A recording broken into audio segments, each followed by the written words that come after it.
Bueno, estamos de regreso aquí en la hora de opinar y tenemos el gusto de recibir hoy al diputado Manuel Cloutier Carrillo. Manuel, muy buenas noches. Gracias, Leo, por esta invitación y con muchísimo gusto de estar aquí y además pues tener la oportunidad de platicar con la audiencia. No, muchas gracias por venir y bueno, yo quiero que le expliques exactamente a la audiencia cuál es tu crítica a la política del presidente Calderón en tu estado Sinaloa con respecto a la guerra en contra del crimen organizado. Sí, bueno, yo vengo sosteniendo desde hace mucho tiempo, sí, Leo, precisamente entre otras cosas que vale señalar, es que el 1 de octubre de 2008 pronuncié un discurso en el marco del aniversario número 19 luctuoso de mi padre en Culiacán, a invitación de Germán Martínez, que entonces era presidente del Consejo Comité Ejecutivo Nacional del PAN. Y ese discurso, entre otras cosas, planteó que así como nuestra incipiente democracia y la alternancia se había construido de abajo hacia arriba, hoy nuestra incipiente democracia se perdía de abajo hacia arriba a través de alojar a la mafia en los gobiernos locales. Y pero decía es una aseveración muy tremenda. Y seguí en aquel entonces diciendo, y en Sinaloa ya nos gobierna la narcopolítica. Ese fue mi señalamiento precisamente en aquel entonces, y con ese discurso, Germán se entusiasma al terminar el evento, me dice, oye, ¿dónde has estado? ¿Por qué no estás en la política? Y me dice, si te animas a entrarle a la política, cuentas con todo mi apoyo. Pasa el tiempo y nos volvimos a encontrar, me dice, ¿qué has pensado? Mira, tengo tiempo y tengo ganas. Muy bien, me dice, te invito a que seas candidato a diputado por la vía plurinominal, porque no quiero congelarte en un distrito, me dice, sí, quiero que me ayudes en todo el estado.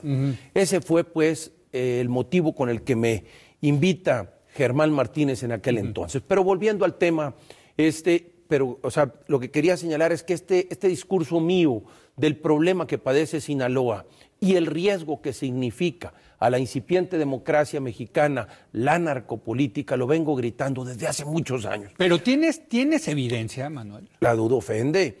A ver. En el caso de Sinaloa, es una camarilla mafiosa en el poder incrustada que tiene tres grandes pilares.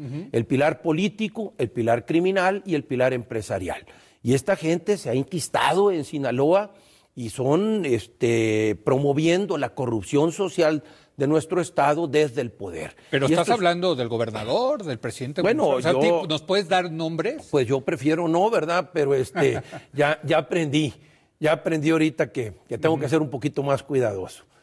Pero tú tienes los nombres. Pero clarísimo que sí. De los empresarios y de los políticos que están metidos. Es una cosa espantosa lo que está sucediendo en Sinaloa, y precisamente ese es el grito nuestro. En Sinaloa tenemos una violencia tremenda que no es diferente a la que se está viviendo en Ciudad Juárez en el ámbito de sus resultados violentos.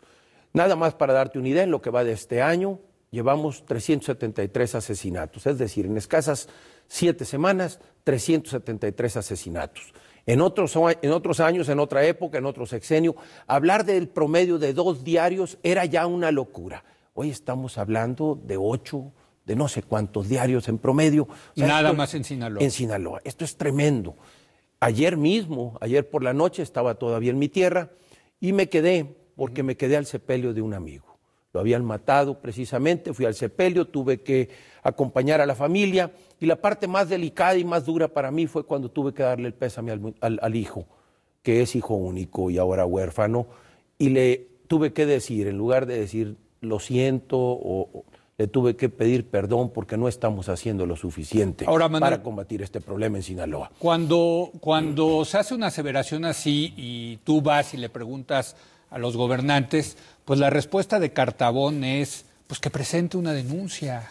Bueno, fue la misma respuesta que hizo el gobierno federal, de alguna forma, que presente yo pruebas. A mí no me corresponde convertirme en ente investigador. Yo vivo en Sinaloa, yo te puedo decir con voz llena, y los sinaloenses le entienden de qué estamos hablando, del problema que padecemos, no solo en el marco de violencia y asesinatos, sino en el problema de quién tiene tomadas las calles. Leo, hay 2 maneras de vivir. Tú puedes vivir con una sociedad crecida y una AMPA replegada, o con una AMPA crecida y una sociedad replegada.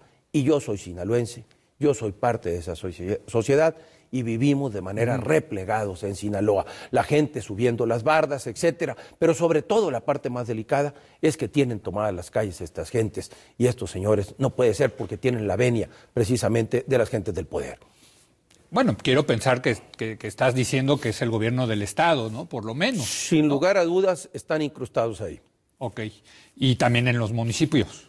Mira, en la parte estatal vale destacar que es un modelo perverso que está tratando precisamente de ir preparando al sinaloense, de irlo condicionando para aceptar lo que viene. Es decir, ellos lo que hicieron es, se rodearon de gente desprestigiada, vinculada al crimen organizado, y ahora el sinaloense tiene primero que acostumbrarse a tratarlos en el marco de que están en el gobierno, tienes que tratar cuando vas a atender un asunto, los tienes que ver permanentemente en los medios y finalmente también son en las esferas del poder donde tienes que tratar. Y entonces esto te va condicionando, te va preparando y este movimiento perverso proviene precisamente desde el poder. Y este es mi grito, por eso en el caso de Sinaloa no solo hay que combatir al crimen organizado, sino hay que combatir la narcopolítica. Y es urgente, estamos muy próximos, Leo, a cruzar el punto de no retorno en Sinaloa. El punto de no retorno será cuando el costo de combatir al crimen organizado sea mayor que el costo de tener crimen organizado. Y Sinaloa está en la antesala de cruzar esto. Y si esto sucede, vamos a perder los sinaloenses generaciones enteras. ¿Qué te dice? Entonces a mí me preguntan, oye, ¿no te da miedo decir lo que estás diciendo? Me da pavor lo que va a suceder en Sinaloa.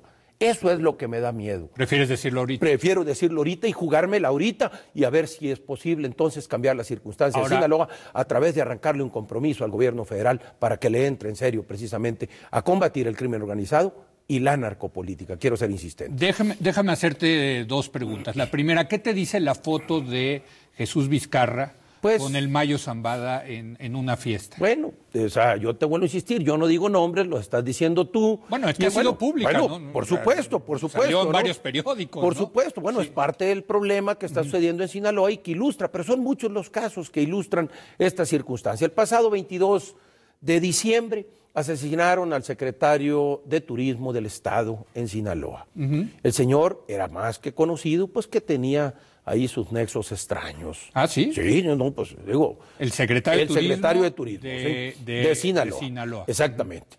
Y entonces, tú me dices esto, yo te digo esto otro, y está muy claro precisamente lo que pasa en Sinaloa. O sea, 2 más 2 es igual a 4. Lo que no es... Pero cuidado, en el crimen organizado y en la corrupción organizada, 2 más 2 no son 4. Es la diferencia entre la criminalidad individual, ahí el todo es igual a la suma de las partes, pero en la criminalidad organizada el todo es mucho más que la suma de las partes